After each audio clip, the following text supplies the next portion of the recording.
Okay, so let's review for the test. Let's start off with some easy question like this. This is from chapter 16, section 1. Select the term that is suggested by the figure. So what does this look like? Doesn't this look like a line? I mean a segment? Uh-oh. Yeah, a line segment. Which is, what about a line segment? Was it defined or undefined? It was a defined term, right? So just a pencil, you already know that that is the correct answer. So it's really important that you guys solve these questions.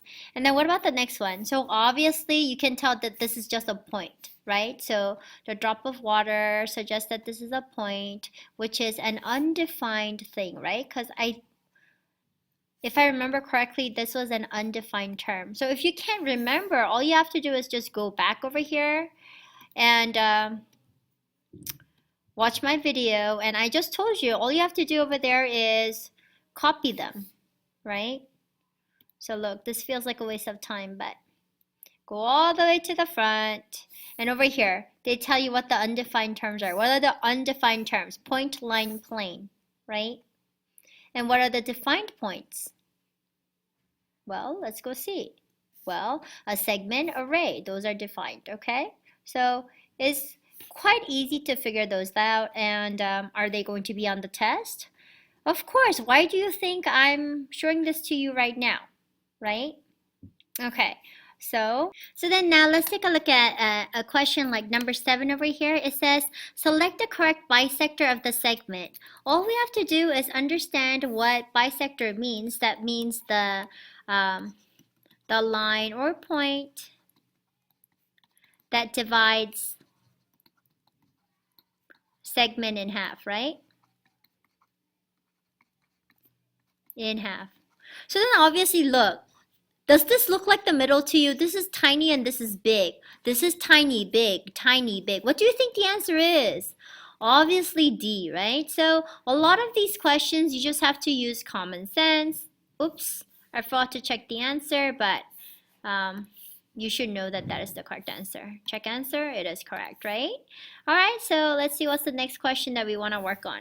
This is the question that was very difficult for you, okay? So let's go ahead and spend some time on this one. I think tomorrow in class, we're going to actually use the boards to work on these questions again, okay? So what I'm going to do is I'm going to make it a little bit bigger.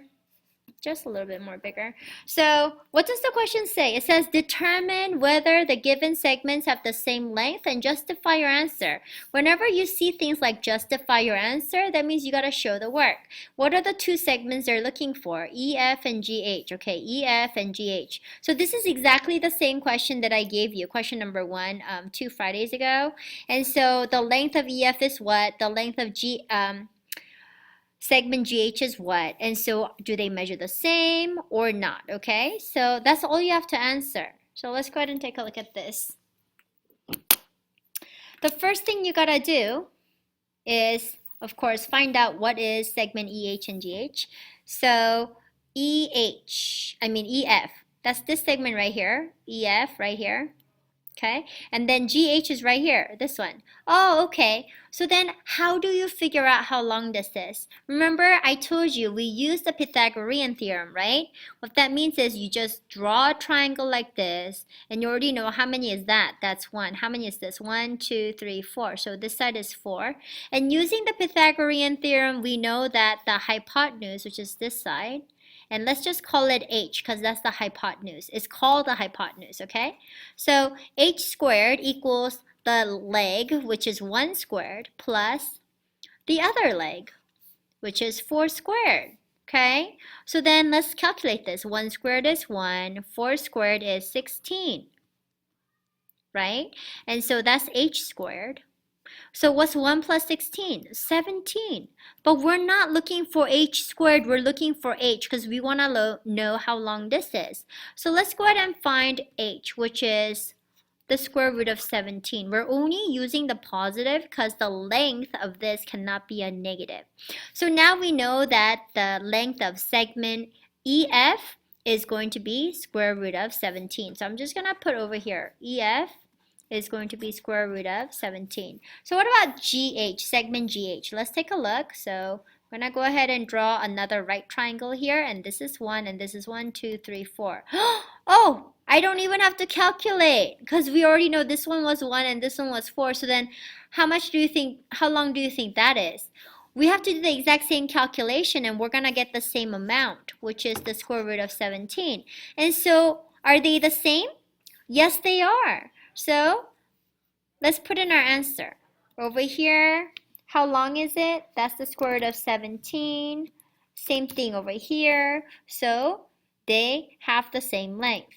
There you go, and that was correct. So I don't know why this was a difficult question for you, but it was for most of you. Another reason why I think it was very difficult was because you guys didn't use the triangle. You tried to use the distance formula. But whatever method you use, just as long as you get to the answer, that's fine. Okay? So now let's see what's the next question. So then now let's take a look at question like this. It says use the figure and select two different rays in the figure.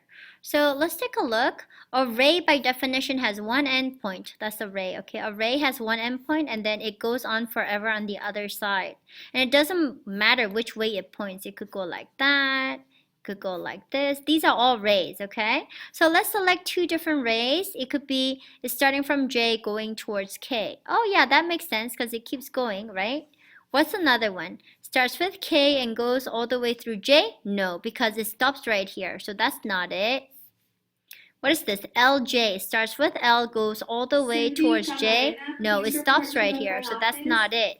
So it starts from K and then goes all the way through L. I'm sorry about that. So it starts with K and goes all the way through L. Yeah, that makes sense. So what are your two answers for the rays? A and D. Okay. All right. So let's go ahead and select A and D. And then make sure we check our answer. And yes, that's correct. Okay. And so that's all I have from, I believe, chapter 16, section 1. Okay, so here's another example though, just so you can see. It says select a figure, two line segments that both have a midpoint at point M. So this line, there's three little ticker marks and only one, so that's not the midpoint for this one. This side is really big and this side is small. What about this? It's the same.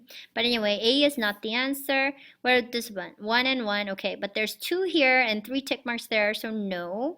The answer has to be this one, because for this line, there's 2 tick marks. They measure about the same, and these two measure the same, okay? So again, let's check our answer.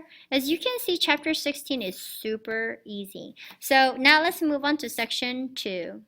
So section 2 had a lot of construction, and we had to copy angles and draw angle bisectors. Most of you did great with the angle bisectors, but a lot of you were confused with measuring the angles, and so that was really shocking for me. But anyhow, let's take a look at this question over here. It says, use a compass and a straight edge. And so in order to copy, let's see. I mean, this could be a multiple choice question, right? Because obviously this is the only one that looks similar. But what is the mark that we're looking for? First, we were supposed to go ahead and use the compass and put the pointy end over here. And we were supposed to draw an arc. And once we did that, we were supposed to put the pointy part over here and then open up the compass all the way up to here. And then we had to do another mark, right? And so then that's exactly what we had to do. Okay, the same thing. So first we draw this like that. This is kind of like the green line, right? So remember we had to do that. First you put the pointy end over here and draw that. And then we had to put the pointy end over here and then draw this. And where these 2 points met, you were supposed to connect it like that.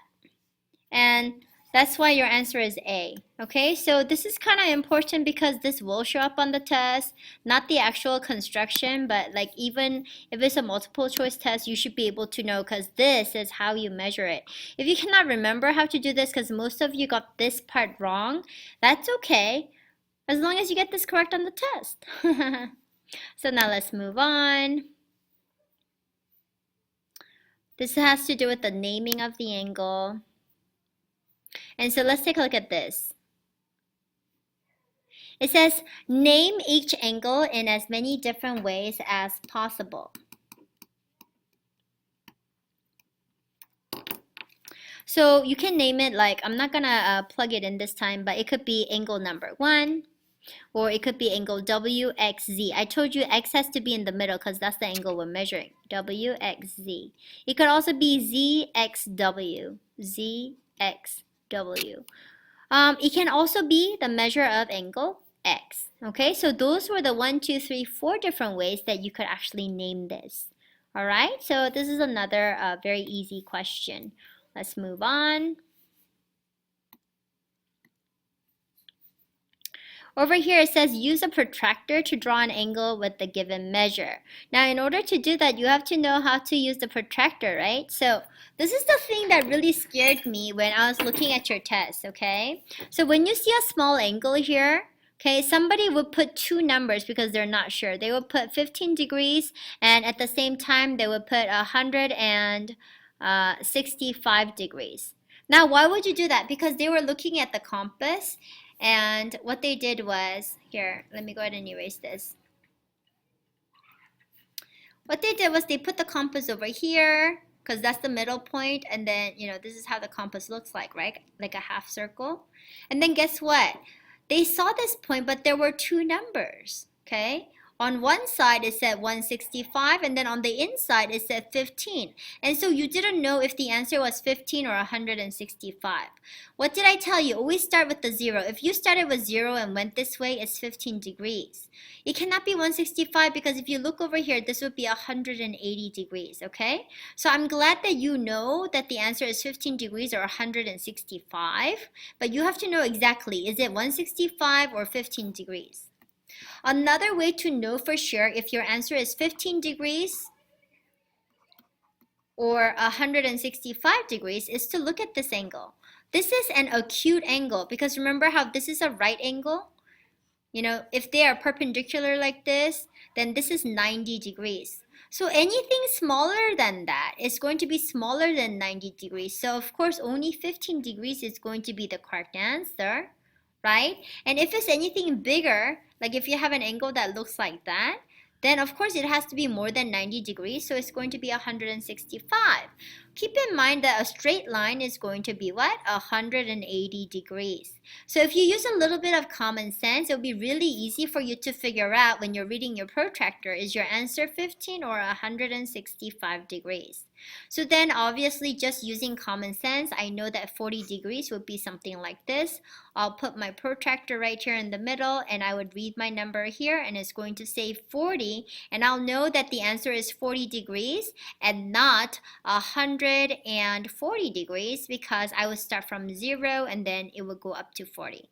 Okay, so the correct answer is A. And of course, I'm not gonna give you this question again unless you just feel like, you know, you really want to make it up. Okay, so now let's see. So this is another question where you just have to use a protractor to find the measure of the angle given. But if this was a multiple choice test, you could just guess. Look, this is a little bit more than 90 degrees. So I'm not using using anything. I'm just gonna guess that it's 95 degrees. And let me just see if this is correct. Ooh, wow, what's the chance of me getting that correct? I could have guessed it to be 91 degrees. All I know is that it's a little bit bigger than 90 degrees, so I just tried 95 and I got it right. Okay, so then over here, that's all it is. But then over here, here's the kind of question that we worked on together in class, right? So there you go. Let's take a look. It says, find the value of x given that the measure of angle PQS is 114 degrees and round the answer to 1 decimal places if necessary.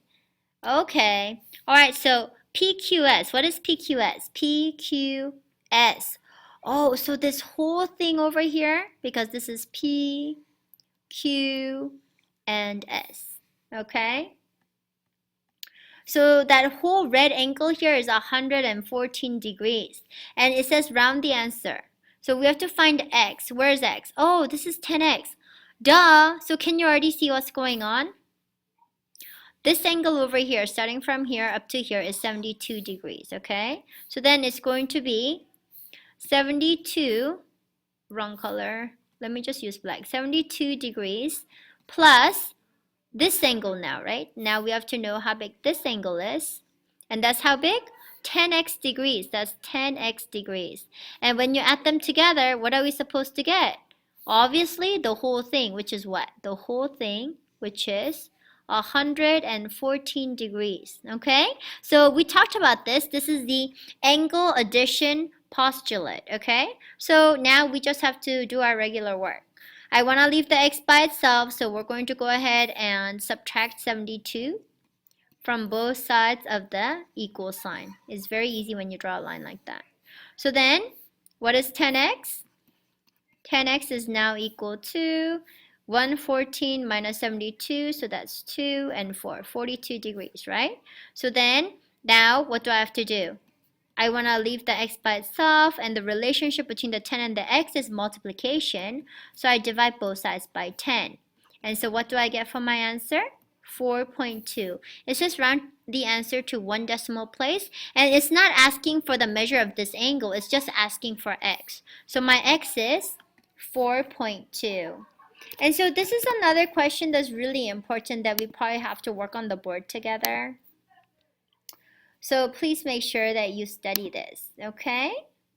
Now, so all the other stuff, I think they're pretty much the same.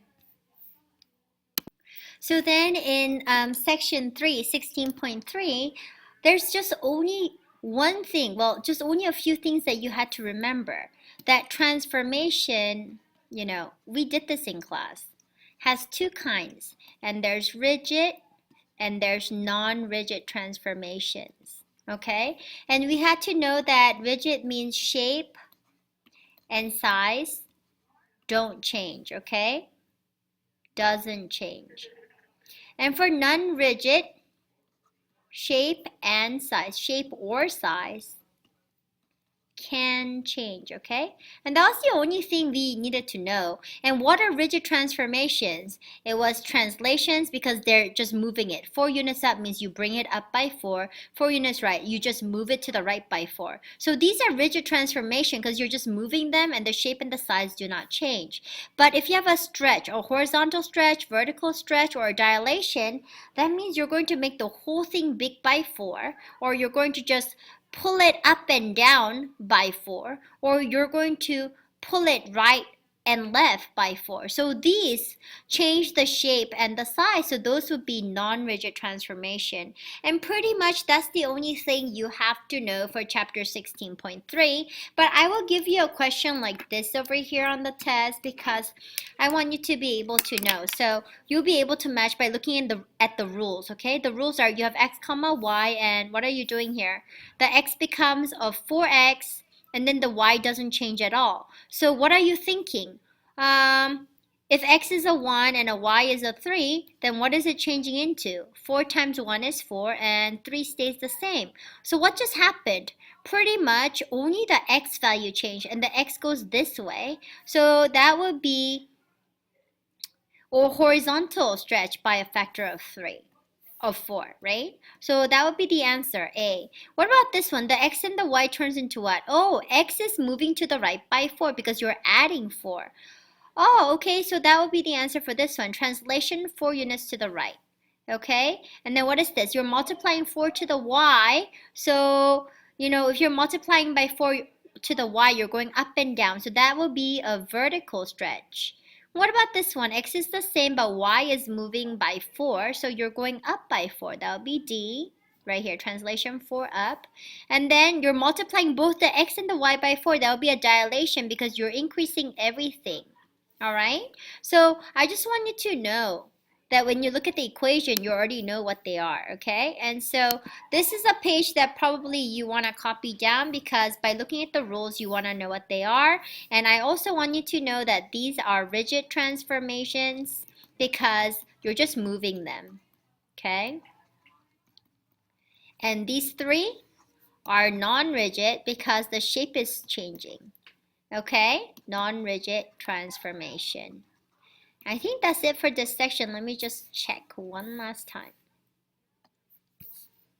So then another question I might give you is probably going to look like question number 17 over here. So let's take a look over here. Gotta make it a little bit bigger. Okay, a student claimed that the transformation x comma y, this is the rule, turns into x turns into what? 3x, and y turns into y, which is the same, is a rigid motion. Oh, we already know that this is not a rigid motion, right? Because rigid motion doesn't change shapes. But if you're going to multiply the x by 3, you already know that the size of x is increasing by 3. And so we already know that this is a non-rigid motion. But what is the student saying? Because the segment joining 3, 1 to 3, 3 is transformed to the segment joining 9, 1 to 9, 3, and both of these segments have the same length. Okay, complete the explanation of the student's error. So let's see. The transformation is it horizontal or vertical? We're multiplying 3 to the x, so we're getting really wide sideways. So that would be horizontal. If you're multiplying to the y, that would be vertical. If you're multiplying to the x, it's horizontal by a factor of 3, right? 3, because we're multiplying by 3 over here. So it preserves the length of the vertical segment because the y is not changing at all, but not the length of the horizontal or diagonal, okay, segment.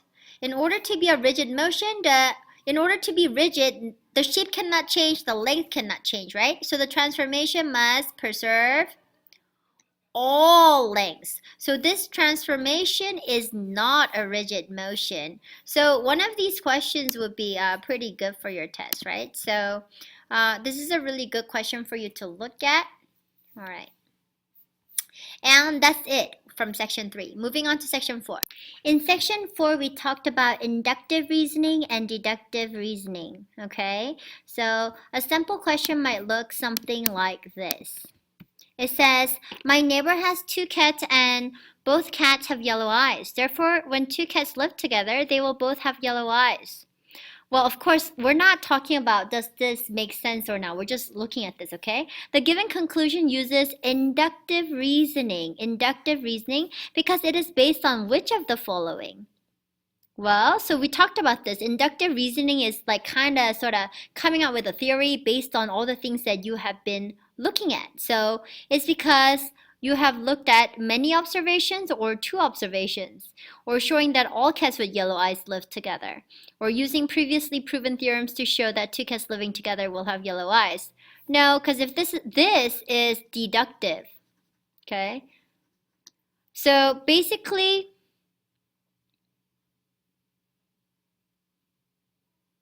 it's based on actually only one observation. So let me see if the answer is B. Because it's not even many observations, but that is correct. Why does it say 2 observations? Oh, because there's 2 cats. Okay. So basically, inductive reasoning is when you see people. Remember I talked about how, you know, how Miss Choi is Korean. So you only met 2 Koreans and they are Korean women and they're all funny. Then you can use inductive reasoning and theorize that all Korean women are funny. And then you meet another Korean woman who happens to be very serious and never laughs at anything and doesn't joke around. And that would be your counterexample. We talked about that, right? So this is obviously one of those items that will show up on the test, okay? So speaking of counterexample, here comes a question that has to do with a counterexample, right? It says enter a counterexample. So a counterexample is what? An example that proves that the theory is wrong. So if x is a prime number, then x plus 1 is not a prime number.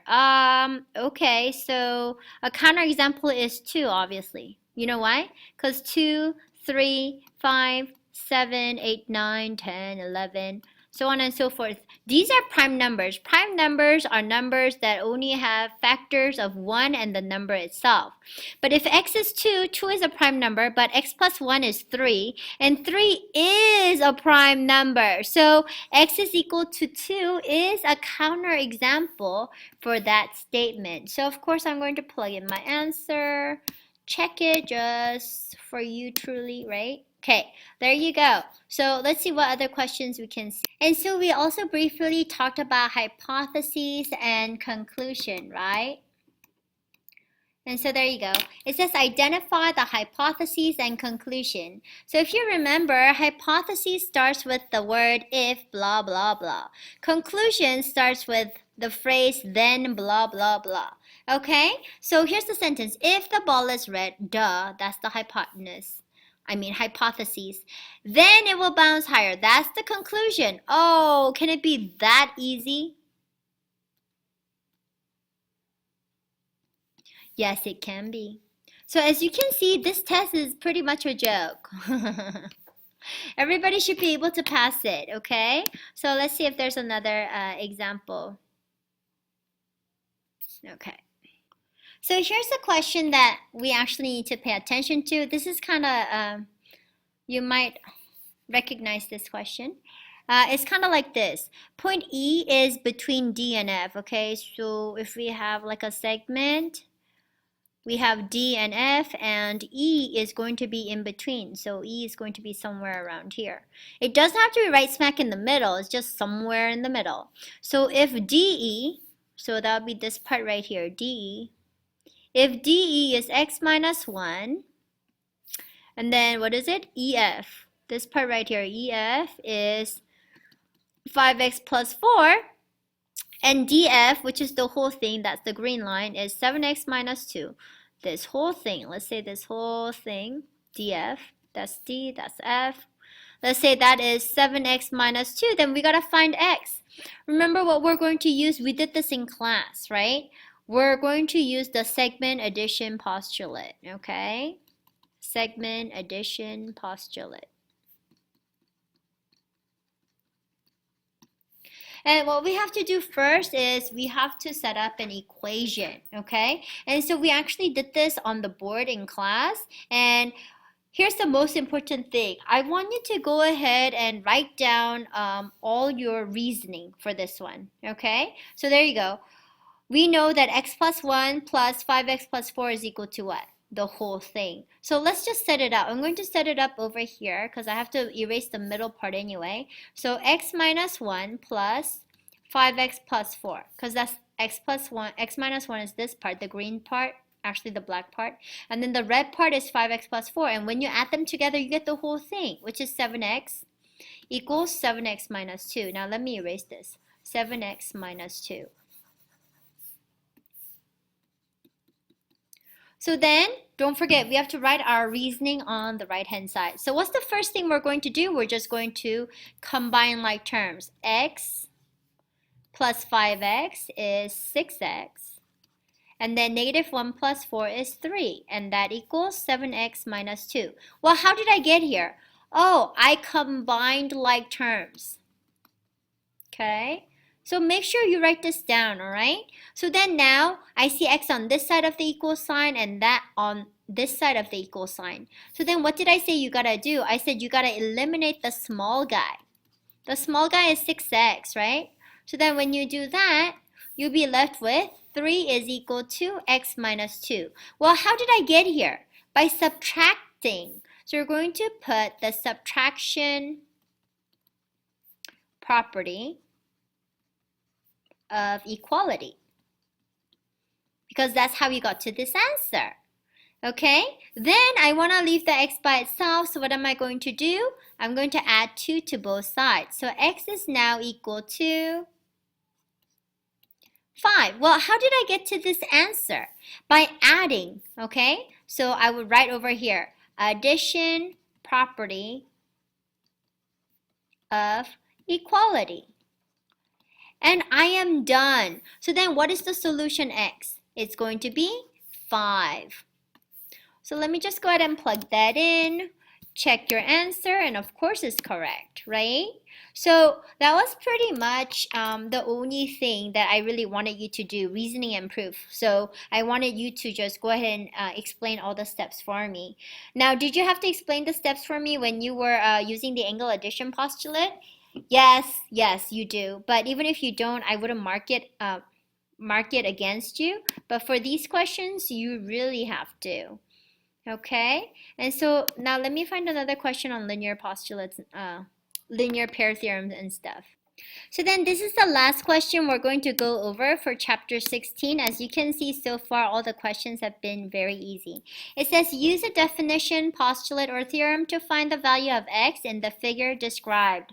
We have two angles here and they are a linear pair. So I'm going to have to draw it.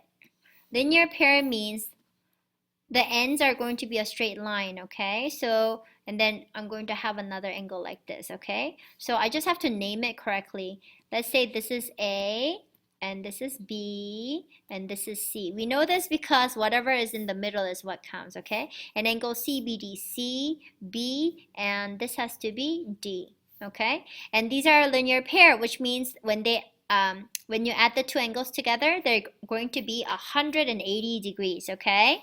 If measure of angle ABC, I'm going to use yellow, if measure of angle ABC is equal to measure of angle CBD, oh, then obviously I drew it wrong because this angle is big and this angle is small. So let me draw it again. I'm going to do this. Now I'm going to draw a line straight up because these two are going to be the same. So A, B, C, C, B, D. So if they measure the same, okay, and they both measure what? This angle right here is going to be 3x minus 3 degrees right here. And what about this side? So same thing, right? So and this side has to measure 3x minus 3 degrees. It says find x. If they are a linear pair and they measure the same, then only one side is going to be equal to how many degrees? When you add them together, it's 180, so one side has to be only 90, right? So how do you set it up? 3x minus 3 is equal to 90. So again, your reasoning is really important. So what are we doing first here? We're adding 3. So 3x is equal to 93. What was that? That was the addition property of equality. Okay? So then now what do we have to do? We gotta divide both sides by 3. So x is equal to 31. So how did I get that? Oh, I divided. So I used the division property of equality. And so that's it. Our answer is what? 31. So let me just go ahead and plug that in to show you, because this is the last question, and yes, that is correct. So we are done with chapter 16, okay? And what I'm going to do right now is I'm just gonna go ahead and do a little short review on the exponential function thing, okay? But I hope you pay attention because it's already 32 minutes in the video. Okay, so now let's take a look at some other questions that we could be looking at. This is going to be from Unit 6. I'm going to have 1, 2, 3, 4, 5, 6 questions from that section. This is one of the questions, okay? So my video is going to be really long today. What is y is equal to 4 times 2 raised to the x power evaluated for x is equal to 3? What do you have to do? Yeah, instead of x, you just have to plug in 3. So let's go ahead and do the work here. Y is equal to 4 times 2 raised to the third power. So don't forget PEMDAS, you gotta do this part first, okay? Always, you gotta work on exponents first, okay? So y is equal to 4 times 2 times 2 times 2, which is 4 times 2, 8. So y is 4 times 8, so y is 32. And that's the correct answer. And you wonder why you didn't get this unit when you first learned it, right? Okay, so now let's go to another question. So then the next question that we want to work on is something like this one, another very easy one. I think I showed you the video of my students many times on this one. What are the next 3 terms in the sequence 20, 10, 5, 2.5? Okay, so let's think. What do you have to do to go from 20 to 10? Oh yeah, you gotta divide by 2. But dividing by 2 is the same as what? Multiplying by 1/2. So from 10 to 5, you multiply by 1/2 and you get that, okay? So your ratio is 1/2. So what will be the next 3 terms? So over here, even if you don't know that you have to multiply by 1/2, you still know you're dividing by 2. So you can still do it. The next 3 terms will be, you write the 2.5 and then you multiply it by 1/2, or 1/2 is going to be 0.5, right? And so that's going to be 1.25. And then again, you put 1.25 and multiply it by 0.5 again, and your answer is going to be 0.625. And then you go 0.625 times 0.5 again, and that's going to be 0.3125. So those are the answers. What are the next three terms? The next three terms are 1.25, 0.625, and 0.3125. Very easy, right? So 2 down, 4 more to go. So here's the next question. What is the value of x? So this is another one that we worked on in class, right? So the first thing we gotta do is we wanna leave the base and the exponent together. We wanna leave the x by itself, but because this is an exponent, we gotta just leave the base with it too. So what are we going to do? We're going to go ahead and divide both sides by 5. So then that's going to give us 2 raised to the x power, and that equals 40 divided by 5 is 8. Okay, so now in order for me to find what x is equal to, you gotta find out 8 is 2 multiplied how many times, okay? So 2 raised to the x power is equal to 8 multiplied how many times? Well, let's see, 2 times 2 is 4, 4 times 2 is 8. Oh, really? So 2 raised to the x power is 2 multiplied 3 times, right? So since your base 2 is equal to 2, what is the only thing that you have to make sure is equal to? Oh yeah, x is 3. And that is it. Oh my goodness, so easy, right? Okay, so here's the next question. Given f of x is equal to 0.3, oops, that is a typo. I'm so sorry. Oof, okay. So that's supposed to be 0.3 raised to the x power, and g of x is equal to 0.3 raised to the x power minus 4. Write a statement that describes the translation of gx compared to f of x. As you can see, this part, 0.3 raised to the x power, 0.3 raised to the x power is the same. But behind this, there's nothing, and over here, it's a minus 4. We talked about this, and we're kind of sort of learning it in chapter 16 as well. What is going on? Oh, okay, this graph, if you were to use Desmos, and yeah, it's totally okay for you to go into Desmos. This graph is now going to go down by 4. Okay, so you have to write a statement. So what are you going to write for this answer? You're going to say g of x is a translation down by 4 units. And that's it. That's your answer. Okay, because everything else is the same, but you're just going down by 4. It's not like the 0.3 is being multiplied by anything, so it's not like a vertical stretch or anything like that, okay? Very easy step.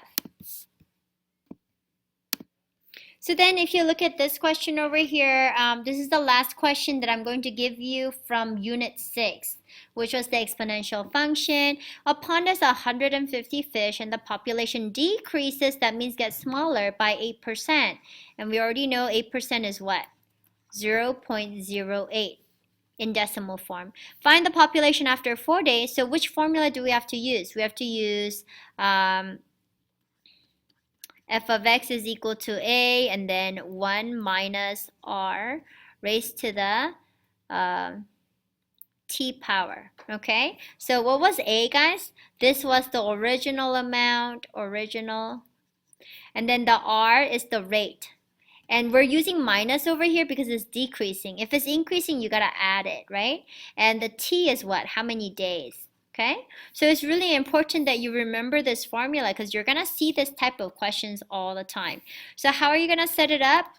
F of x is equal to the original number. How many fish did you have in the beginning? 150. And it's going to be 1 minus the rate is 0.08. And how many days? 4 days. So all you have to do is just calculate this. And this is going to be 0.92 raised to the fourth power. And okay, yeah, I don't want to go ahead and pull out my calculator right now, but what you're going to do is first you calculate this and then you multiply by 150. Your answer has to be something smaller than 4. And you got to write your answer in English, so you're going to say the population of the fish is going to be whatever your answer is over here, after 4 days. Please make sure that you give me the full sentence, although I might make this into a multiple choice question. And that's it. These are all the questions that you're going to see. I actually went over 1, 2, 3, 4, 5, 6, 7, 8, 9, 10, 11, 12, 13, 14, 15, 16, 17, 18, 19, 20. I went over exactly 20 questions with you, and that is exactly how many questions I want to give you on this test, okay? So make sure you study hard and take good notes. Well, happy learning, guys. Goodbye.